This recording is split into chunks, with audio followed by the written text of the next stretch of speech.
Ata nuk janë zakonisht partitë politike opozitare, nuk janë vetëm a priori kundër ligjit, po ata janë themelësisht kundër pasjes së Republikës Kosovës së një ligji të tillë. Jo vetëm për arsye të tilla të pambështetura të cilat ata i kanë ngrit, por për faktin që ky është tashmë projekt ligj ende derisa shndrohet në ligj, i vërtetën të gjitha tezat të cilat janë ngrit nga ne kësisht dhe brenda këtyre viteve që ai i plotson gjitha standardet ndërkombëtare në fushën e konfiskimit civil. Dhe arkitektura jonë shtetërore, dhe arkitektura me gjitha jonë juridike, do ta dëshmoj që vonesat në këtë ligj, në nxjerrjen e këtij ligji dhe në stipulimin e tij më pas hyrjen në fuqi të tij, janë, po themi, deri kohën nga ana e partive opozitare, të cilat kanë qëllimin primar devijimin nga rregullshmëria dhe nga kushtetueshmëria e tij. Përjedhoj të gjitha argumentet të cilat ata i kanë ngrit, qoftë komision, qoftë seancë plenare, qoftë me vonesat që i ka shkaktu, tregojnë që ata nuk e përkrojnë këtë ligj për arsye të njohura tashmë. U përmendën shumë çështje këtu edhe në raport me volontimin që i ofru, në formë të asistencës që i ofrojnë Komisionit për Legislacion. Ju falenderoj me deputetët që të paktën e keni marrë në të trajtu këtë asistencë dhe këtë volontim parlamentar që ka përgatitur eksperti i këtë listë. Megjithatë, ju e dini që qëndrimi jonë publik që është shpërfaq në së paku 2 konferencat e fundit, ne vlerësojmë që ky projekt ligj ende nuk i ka adresuar si duhet, edhe sa duhet, vërejtjet e gjykatës kushtetuese të Kosovës dhe atë në disa segmente. Raporti që është dorëzuar ose volantimi parlamentar që e kemi dorëzuar në komision, edhe që është përgatitur nga ana e një eksperti, përmend është vërtet që përmend që janë disa çështje që janë adresuar në kuptimin formal të kushtetueshmërisë. Pra, adresimet e gjetjeve të gjykatës kushtetuese në kuptimin formal të respektimit të kushtetuesës ose edhe të kushtetueshmërisë të dispozitave të ligjit të byros. Megjithatë, raporti thekson në shumë gjetje që ngrisin shqetësime në aspektin material. Pra, ka dispozita që në aspektin material të kushtetueshmërisë ende rrezikojnë dhe japin hapësirë dhe mundësi që të kontestohen në gjykatë kushtetuese dhe që ta zvarisin edhe me tutje dhe miratimin dhe hyrjen në fuqi të këtij mekanizmi. Pas flas në elemente ose në gjetjet konkrete se ku ne mendojmë që ligji është ende jo në harmoni me vendimin e gjykatës kushtetuese, du me theksuar një herë rëndësinë e procesit të konsultimit publik, sepse është një prej fazave kyçe që e legjitimon një proces ligjbërës ose një proces të hakimit të legjislacionit. Unë të paktën ka marrë pjesë në çdo takim punëse të hakimit të këtij projekti dhe e di përkohëse në detaj çdo diskutim që është që nga ku e koncept dokumenti. Deri është vërtet që ka pasur një detyrim publik, edhe një konsultim publik para se ligji të rrezohet gjykatë kushtetuese. Ne si organizatë, u po flas si pjesë e këtij procesi nga momenti kur është rrezuar projekti në gjykatë në vitin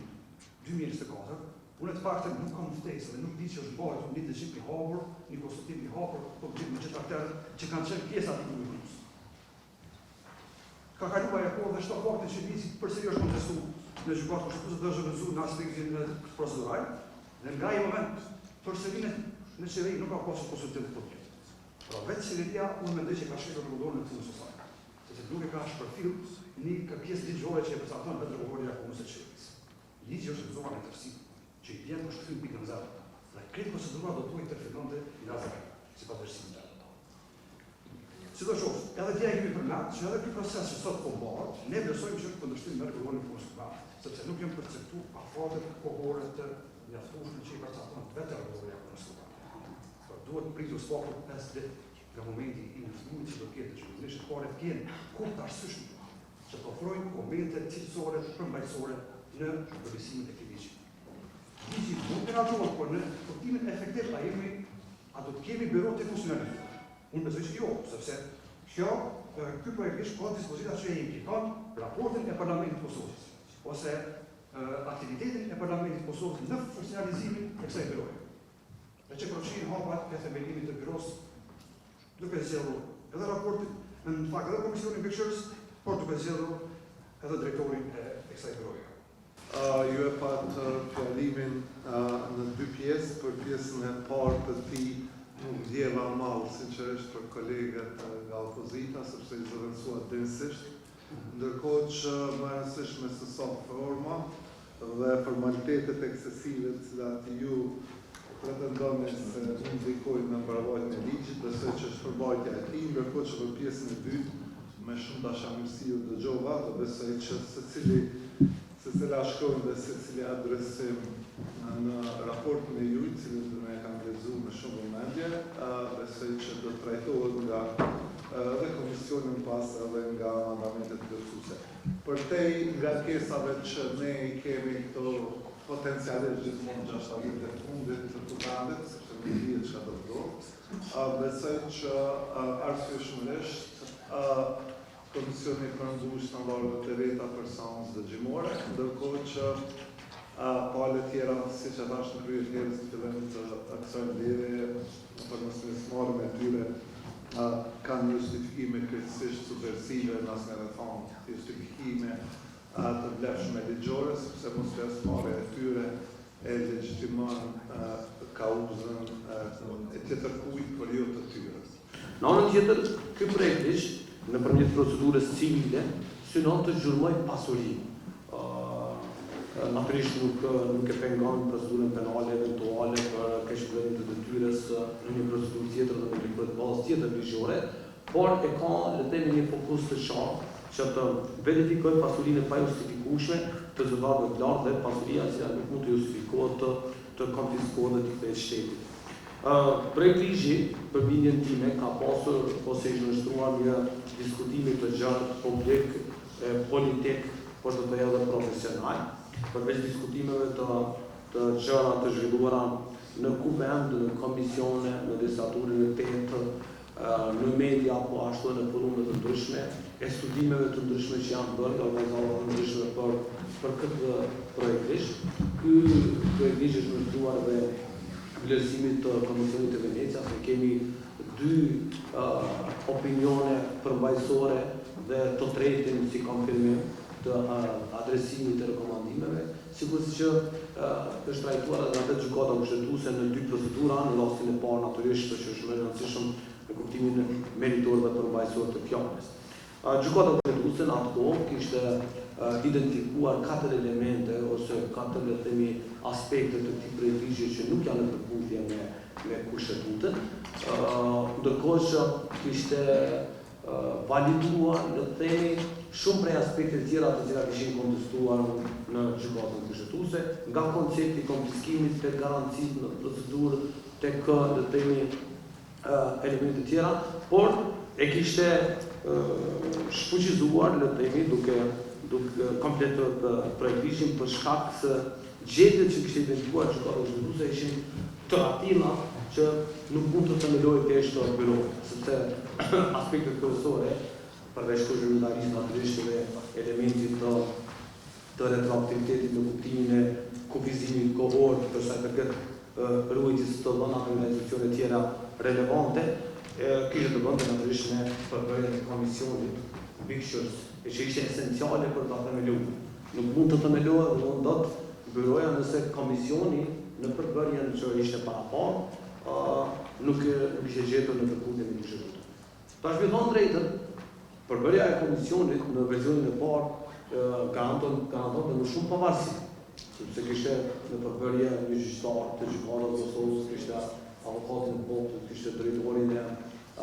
auditorin e përgjithshëm, domethënë ishte pikërisht në rekomandimet e Venecias për të ikur sa më shumë që është mundur politizimit potencial dhe kuvendit në kuptimin e përbërjes. Por fakt gjykata me argumentet që ka gjetur që një gjyqtar gjykata të rregullta pavarësisht nivelit nuk mund të jetë ose është në konflikt me funksionin e tij si gjyqtar, nuk mund të jetë edhe antar i komisionit të tillë, sikurse e njëjtë argument në një rasht të bazës ligjore të kase, vlen edhe për auditorin e përgjithshëm dhe për avokatin e popullit. Përkundër që ju dhatë një elaborim saj përket çështjes aspektit procedural të thirrjes së dëgjimit publik, si organizatë e cila ka monitoruar dhe monitoron kuvendin punën e grupave të tjerë të kuvendit të më shumë se një dekade dhe duke qenë pjesë e grupit punues kur është miratu rregulloria e punës së kuvendit në vitin 2022, vlerësojmë që në radhë të parë çështja e dëgjimit publik dhe përputhshmërisë së tij me rregulloren është e një rëndësie tepër të madhe.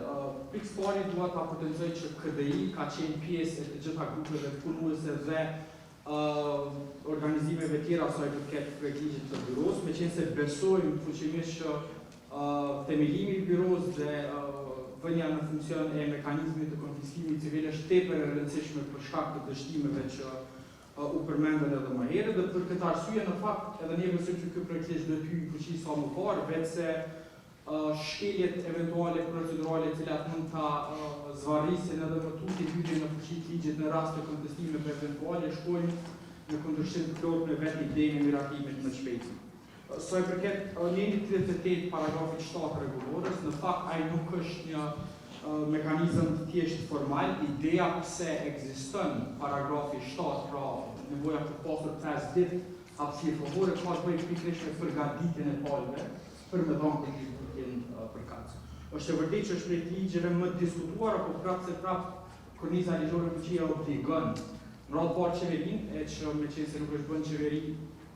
tashmë duhet bëhet të paktën në kuvend, mekanizmi i konsultimit publik, por ideja është vetë mos pjesëmarrja një pjesë të institucioneve, një pjesë shumë të madhe të organizatave tjera të shoqërisë civile të cilat kanë bërë kontribut në këtë ligjë, tregon që dëgjimi publik si i tillë nuk e përmbush